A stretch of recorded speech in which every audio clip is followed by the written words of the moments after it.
Hello and welcome to the Foilist TV. Today's bout is from the round of 32 between Victor Sintes, who appears to have changed his first name to Hamid, and Richard Kruse.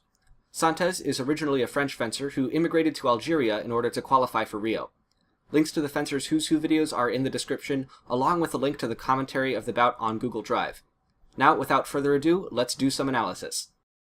The first thing to note here is that Kruse is much taller than Sintes. Height is generally considered an advantage in fencing because a taller fencer will have a so-called where he can hit his opponent, but his opponent cannot hit him. In foil, the usual way to deal with a taller opponent is to have really explosive footwork and go from one side of the zone to the other before they can react. But here's the problem. Sintes did not have more explosive footwork than Kruse. On average, Kruse actually had sharper footwork, and thus better control of the distance.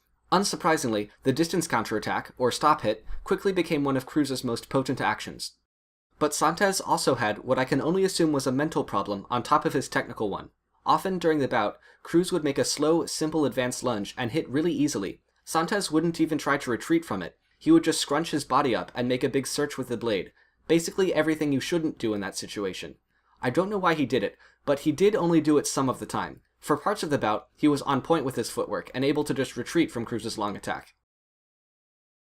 Tactically, most of the bout revolved around Kruse's stop hit. Sintes began using countertime to decent effect, but Kruse found three solutions: remise, using his long reach to get one light against Sintes' riposte, counter-parry riposte, which was pretty ideal given the longish distance, and just retreating and trying again later.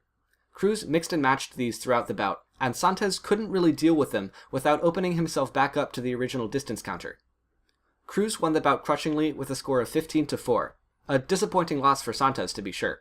Nobody likes getting countered like that, and he got hit so many times by just not retreating when Kruse attacked. This bout brought back all those traumatic memories of when I first started fencing at tournaments, and these kids who were like 6 feet taller than me would just stick out their arms and let me impale myself 15 times in a row.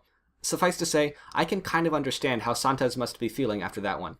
But that shouldn't take away from Kruse's accomplishment here. He identified his advantages and hammered them home while staying patient and relaxed. He was already having a really good day, and his performance would only improve against Andrea Cassara in the round of 16. Don't forget to watch the commentary on Google Drive, and feel free to discuss this bout in the comments. The next bout will be Daniel Gomez versus Giorgio Avola. Thanks for watching, and as always, stay sharp.